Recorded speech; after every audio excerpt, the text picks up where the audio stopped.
your calculator, scientific calculator, click mode, so mode, tapos na mga given naman, so number 3 is for stat, so click 3, stat. So since this is a two variables in a linear situation, so mo ng a plus bx in so number 2, so 2. So diri din mo input ang imong mga data, calculated, nakuha mo na data sa step table. So for x or y ano, so for x is 179, for y is for 2 is 180, that corresponding sa 179 is 0.9793. Tapos imo ang isa is 1.00.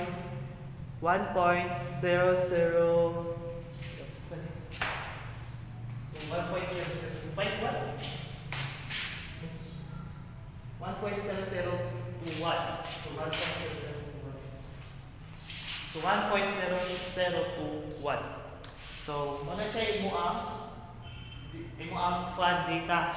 So sunod, so na-enter na nimo equals, then click AC, then shift start 1. So 1, click 1, tapos reg. So reg 5. So kung unsay mo given, so example parehani 179.91. So imong given is sa x na variable na siya, diba? So imong ipita ang y. So shift y. So kaning nay mo nagkuan is ang 4 is for x, and y ang 5 is for y. So sa y ta sa 5. So 5, then input nimo 179.9. So mo na siya. So equals nimo, so mo na niyang is equivalent na value. 179.91 rather. So 91. So mo na yung equivalent na value is 1.000. So 1.000 is just equal to 1 MPa siya. 1 MPa. So correct, di ba? So na-prove na to na ang 179.91 is a saturation temperature at a pressure of 1 MPa. So sakto based on our steam table na nasa saturation temperature. So next, we also have steam condenses at 311.06 at 10 MPa. So valid ta. So 311.106. So 311. So the same again yung buhaton. So 311. So between 311.106. So 311. So here. So between 310 and 300. So saturation temperature gyapon ta guys. So 310 and 311. So 311.106 na siya. So dili siya 310. So dapat 311 o 312 imong bases. So between 312.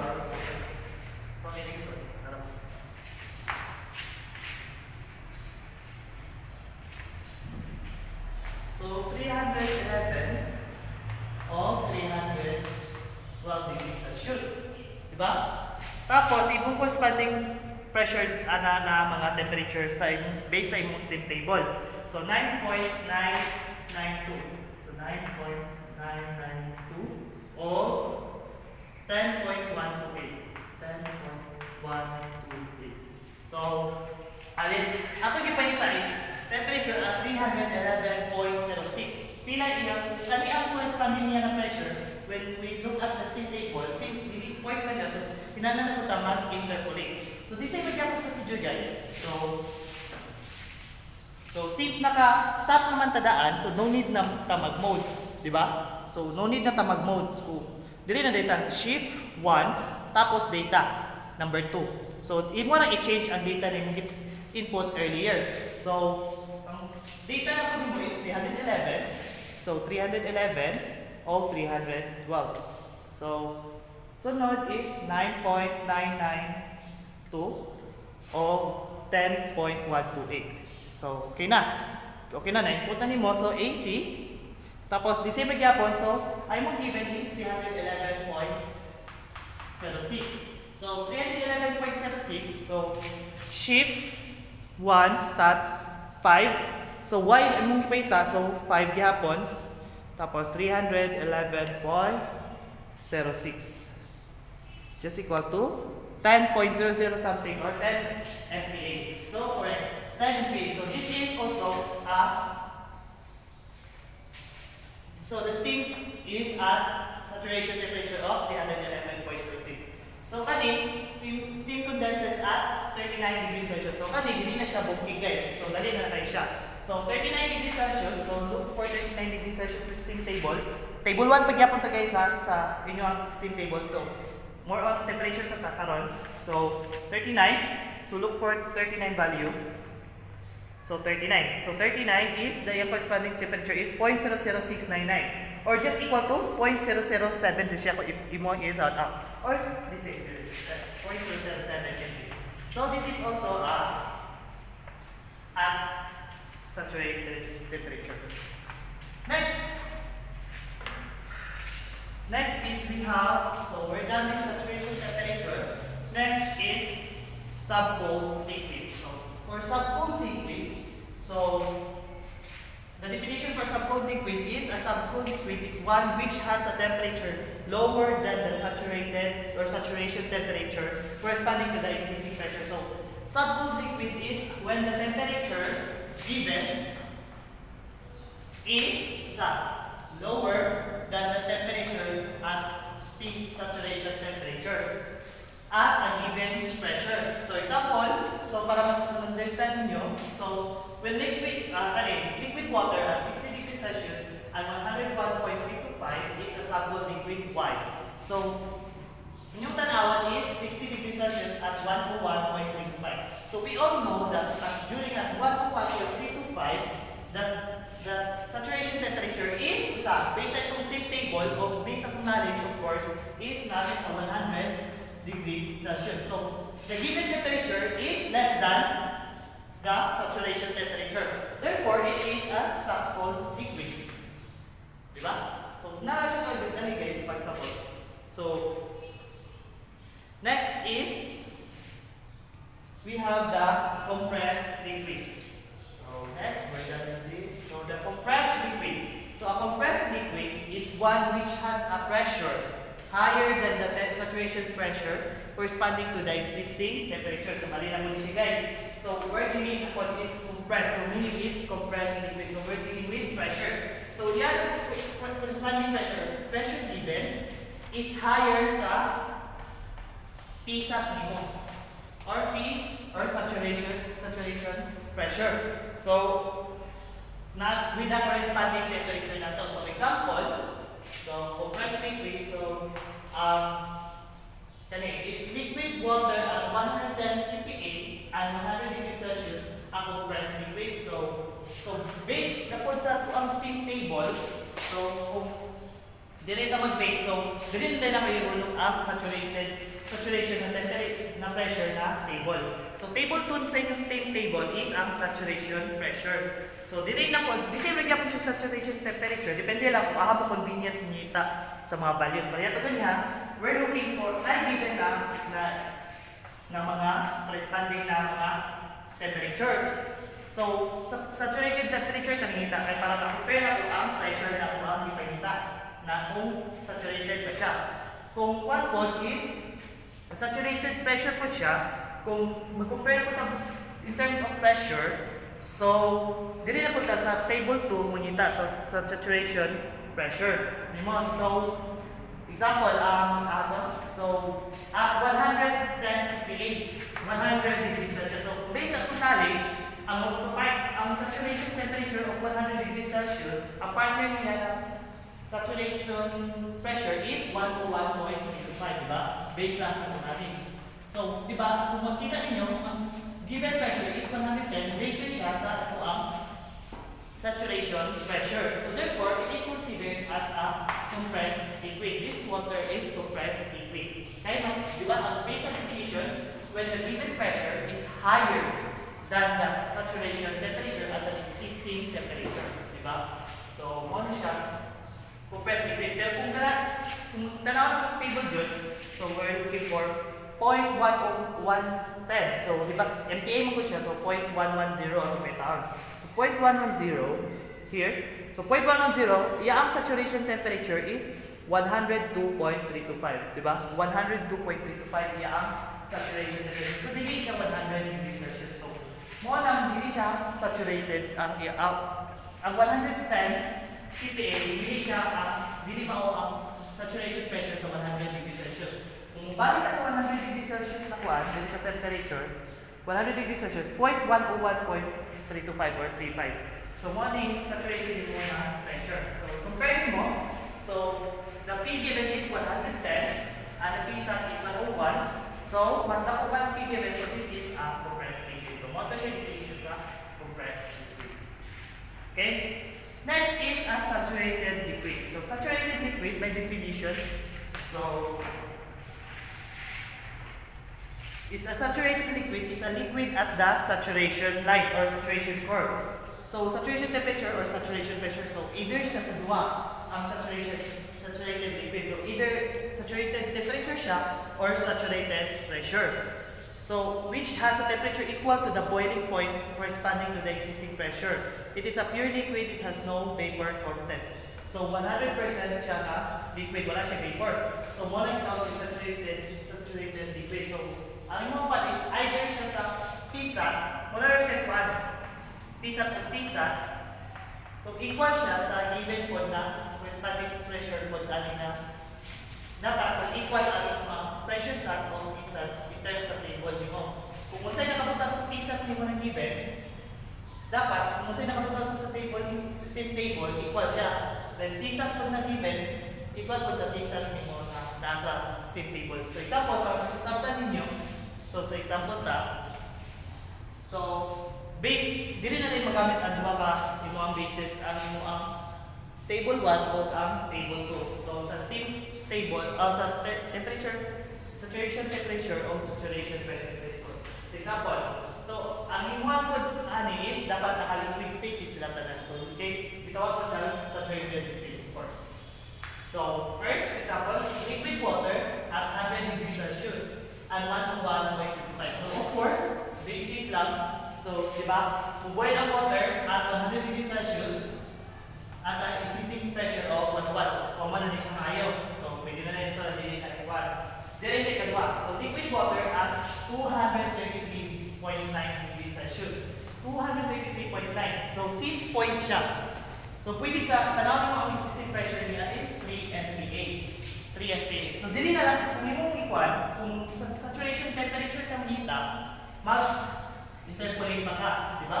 233.90. Kaya ang mag-given sa saturation temperature na table, maka-whole number, wala siya decimal. Kung sa pressure na kita, 3 MPa, so mas dali kung sa saturation pressure na kita. Ay, makita na din ang ulit. So 3 MPa, so 3 MPa. Here. So 3 MPa na value. So 3 MPa, imong value na corresponding na temperature na saturation is 233.9. So 233.9. So what would be imong PSAT? Therefore, this state or liquid water is a saturated liquid. Is a saturated liquid. So correct. Okay? So ako lang hindi pa kita guys is for you to mag-one mo lang kung sa definition sa saturated liquid, kung sa ang components, kung sa ang properties or kung sa mga conditions like that.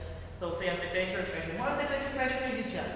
Next is we also have the liquid water at 324.75 degrees Celsius. So I advise 324.75 at 12 MPa. So mo pa niya assume na saturation temperature o saturation pressure niya. So imo tanaw sa steam table na pud nimo o correct ba? So kung ako nito guys sa saturation pressure mo kita ay di na mo mag-interpolate pa. Diba? So, choose yun kung unsay murag mas makadali or the best way nga dili na ka mo mapahasel or dili na ka take pa o too much time sa pag-solve sa problem. Okay? So 12 MPa. So 12 MPa. So, balik ato ka saturation table. So 12 MPa. So 12 MPa. So, tara. So, imong corresponding temperature is 324.75, diba? So, correct. This is a saturated temperature. So, this is also a saturated liquid. Okay? So, next na. So, saturated liquid. So, next is vapor. So, vapor. So, na-define naman natin niya is a gaseous phase which is connected with the liquid or liquid phase. So, ganun siya. Next, we will proceed with saturated vapor. So, saturated vapor by definition also is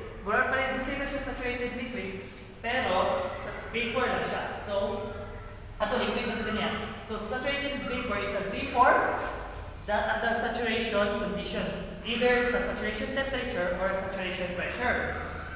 It is 100% vapor. So kanya, if it is 100% liquid, dili po na kuan, vapor is 100%. Saturated vapor is 100% vapor na siya. So, padulong na siya mo superheat. Kanipot is padulong na siya mo subcold. Okay? Dayon, saturated vapor, so, for example, so, the same temperature state, guys. So, example, parehan din at 101.325, so 101.325 o 100 degrees Celsius. So, steam na siya. So, steam. So, of course, we all know that saturated na siya. Pero vapor state na siya. Sunod, dili na punta sa 212.42 o 2 MPa. For 2 megapascals, so 2 megapascals ka. Base mo sa steam table, imong corresponding sa pressure gapon tang minute steam, mas dili siya bungking. Dito yung mo madali para di na mo mag-interpolate. So 212.42. So 212.42 yung corresponding na pressure. So, correct. Next is steam at 352.37 and 17 MPa. So 17 MPa. 17 megapascals is 352.37. So this is a saturated vapor state. Okay? Okay. Next, we're done with saturated vapor. So next is the superheated. Superheated vapor. So superheated vapor is a vapor state in which the temperature or the vapor having a temperature higher than the saturation temperature. So ang T given mo is greater than the saturation at an existing pressure. Superheated vapor by definition is just the given temperature at Tg or given temperature is greater than the T saturation at a given existing pressure. So, nana siya guys. So, pare-parehan siya sa subcooled liquid na condition, less than siya. Pero superheated vapor is vapor state, tapos ito is a liquid state. So, superheated vapor siya. So, steam at 200 degrees Celsius and 101.325 kPa. So, 200 degrees Celsius and 101.325 kPa siya. So, let's panahon na to. Diba, we all know that at existing pressure of 101.325, ang imuang TSAT is 100 degrees Celsius. Then, ang T given is 200 degrees Celsius. So, 200 is greater than the saturated temperature of bed. So, this is a superheated steam or superheated vapor. Next is, we have 300 degrees Celsius and 5 MPa. So, based on steam table na po guys. So, steam table, 5 MPa. So, 5 MPa. 5 MPa. Tara. So 5 MPa, natay temperature niya 263.99. So TSAT dire at 5 MPa is 263.99 degrees Celsius. Imong given temperature is 300 degrees Celsius. So greater ang 1. So this is a superheated vapor. Guys, dito guys, balik na. Sa saturated vapor, either ka sa table kita sa Celsius o sa temperature ba or sa pressure. Pero sa superheated vapor, ang basis is temperature. So, dapat sa pressure yung kapinita na value. Sa imong basis is ang given pressure at existing pressure. The same lang po sa subcooled liquid or sa subcooled na or saturation temperature, subcooled liquid. Imong basis ko is ang imong existing pressure na 101.325. Pressure niya kung basis sa table na pressure. I-compare din mo ang temperature na given. Kaya temperature ako ang basis or ako ang compare din ang portion. So next, let's proceed with superheated vapor. So next is the degree superheat and degree subcooled. So degree superheat and degree subcooled. So by definition, ang degree superheat is the difference between the actual temperature of superheated vapor and the saturation temperature for the existing. So for short, paano siya? So degree superheat is just equal to actual temperature or T given minus Tsat. at existing pressure at P existing. So di ba kay sa per heat na kuan mas state is ang imong pressure is at 1 imong basis. So imong pay is ang temperature. So example, determine the degrees of heat of a superheated steam at 200 degrees Celsius at 101.35. First, pay namin mo ang saturated na temperature ani at 101.25. We all know what 101.25 sa gitang tanong sa table is pila 100 degrees Celsius. So 200 degrees Celsius minus 100 is just equal to 100 degrees Celsius. So mo ni ang degrees superheated mo. Okay?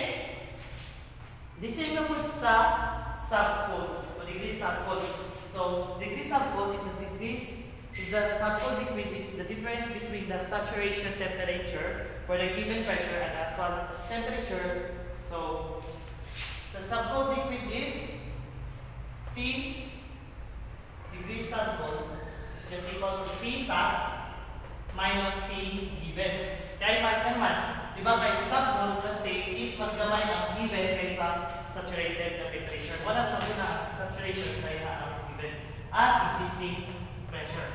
So example, determine the degree subcold of liquid water at 90 degrees Celsius and 101.325. So determine na to ang degree subcold niya. So 90 degrees Celsius o 101.325. We all know 101.325 is also 100 degrees Celsius ang saturation temperature. So 100 minus 90 is 10 degrees Celsius. So 10 degrees Celsius is the subcold degrees subcold. Okay? Next is the wet vapor. So wet vapor. So wet vapor is a combination of saturation vapor or unsaturated liquid. So for short, wet vapor is more siya mixture state. Okay? So mixture state siya. So dili siya actually whole 100% liquid, di po siya 100% na vapor. So it's just a combination sa saturated na vapor state o saturated na liquid state. So nasa in the middle. So may explain na natin sa graph later. So example, steam at 15 MPa and 310 degrees Celsius. So atong natawag sa table, so 315 MPa. So pili corresponding na temperature pag 15 MPa. 342.24. So 342.24 degrees Celsius siya.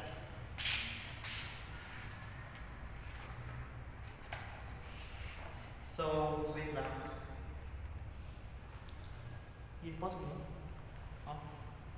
So, 342.24 yung ang T saturation. So, hindi siya makonsider as saturated na vapor or saturated na temperature, saturated na vapor state. So, nasa sa liquid sa liquid state o sa vapor state. So, nasa mixture is a mixture. So, kanya ng T-sat mo is less than. So, imong T-sat, ang imong given, T given is less than sa imong saturation na temperature. Pero dili po siya murag subcold liquid kay consider siya subcold liquid pero ang imong existing pressure ani na kuan is mura siya higher or lower.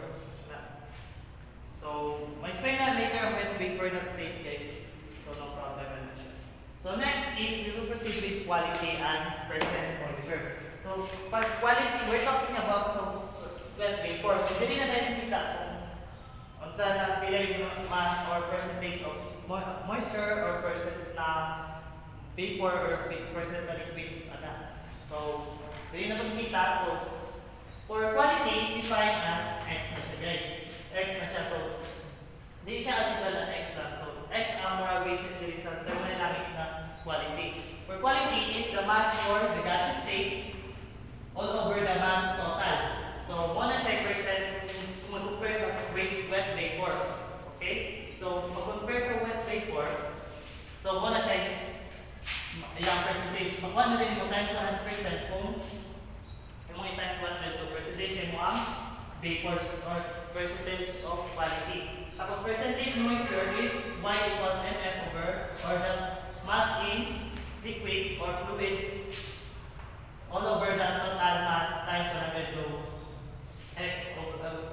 x of y na siya guys, percentage. So just equal to, na-derivate guys. So x plus 1 is just equal to 1. Nakadesimal, x plus y is equal to 100. So may understand nyo later. So that I don't delete. Now for saturation liquid. So yung mga saturation liquid na siya, so 100% siya na liquid, di ba? Based on the derivation earlier, so 100% liquid siya. So yung moisture is 100%. Yung quality is 0. This label sa saturation vapor is 100% vapor siya. So yung quality is 100, tapos wala siya yung moisture. Then for the wet vapor, so dito na, wet vapor is wherein ang yung quality is greater than 0 but less than in 100. Then yung moisture is also greater than 0 and less than 100. Or just equal to x plus y is just equal to 100% or 50%. Kung decimal, x plus y is just equal to 1. Okay? So explain na ko na later. Now for example ata. So now tayo review the method sa latent heat of vaporization. So for latent heat of vaporization, latent heat of vaporization of pure substance is the amount of heat added to or removed from the substance in order to convert it from saturated liquid or saturated vapor to saturated. So latent heat of vaporization based on that is the temperature is the amount of heat given or added or give up sa para i-convert siya into from water to steam or steam to water, di ba? Para before siya mo change of phase, di ba? Without any change in temperature. So, example, determine the latent vaporization of water at 100 degrees Celsius. So, for 100 degrees Celsius, so we all know, di ba, ang latent heat of water, di ba, water is, ilan may latent heat sa water? 2 to something, 2 to 5. So, ito tanaw dali sa 100 degrees Celsius na table.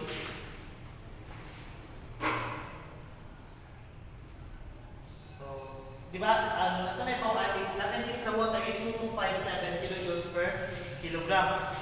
Di ba? So, dito sa kuan, sa steam table, ang latent heat of vaporization with a given temperature is small siya ang HFG ni mo na value sa imong table. So sa HFG, so there is enthalpy and HFG mo na table. So for dire so ang taon, 100 degrees Celsius, so 100 degrees Celsius it's 2257.0 or so mo din siya ang constant na value, diba? 2257 kilojoules per kilogram. Tapos for 200 degrees Celsius is pila? 1940.7. So 1940.7 kilojoules per kilogram. So mo ni ang mga constant na sa imong LH pag compute dahil sa Q mo sa imong ang latent heat na formula. Okay? So next is we have 300 degrees Celsius. So 300 degrees Celsius. So 300 is the equivalent yan na latent heat of vaporization. So, nadire is 1,404.9. 1,404.9 kilojoules per kilogram. So, muna yung may mga constants na kung wala ka kami memorize, hindi na lang yung tanawon kung latent heat of vaporization sa water. So, nasa sa kung given temperature, so temperature, tanawon mo, tapos, kaya di ba constant lang ang temperature pag latent heat of vaporization or latent heat, di ba, kay change yan ko mo add siya heat, pero at a constant sa temperature state, di ba? Wala change sa imong temperature or pressure. So, next is, we also have sensible heating. So, sensible heating, so, for example, heat added in raising the temperature from 100 degrees Celsius to 150 para kung temperature ni mo na Q. Ang formula natin sa na M sa CP sa water times the change in temperature. So masolve mo siya through this formula na guys, di ba? By the same ako rin, it remove the working temperature of water from 90 to 80. So per mass na din siya. So per mass. So only siya is full heating, di ba? Is a change in what's up? Is addition of heat or rejection of heat without the change of phase, pero na siya change in temperature. Pag latent heat siya is addition or rejection of heat without the change in temperature, pero nag-change siya of phase. So example, heat addition converting 1 kg of water, 100 degrees Celsius to 100 degrees Celsius steam. So wala na siya i-convert. So ang formula nato sa Q na kuan is L, di ba? Positive siya kaya add na of heat. Kung nag-reject is negative. So ML, so latent heat nimo sa 100 degrees Celsius is 2257. So 1 kilogram times 2257 kilojoules per kilogram. So ang answer nimo is 2,257 kilojoules ay kinahanglan para ma-convert into 1 kilogram of steam at the same temperature. Okay? Next.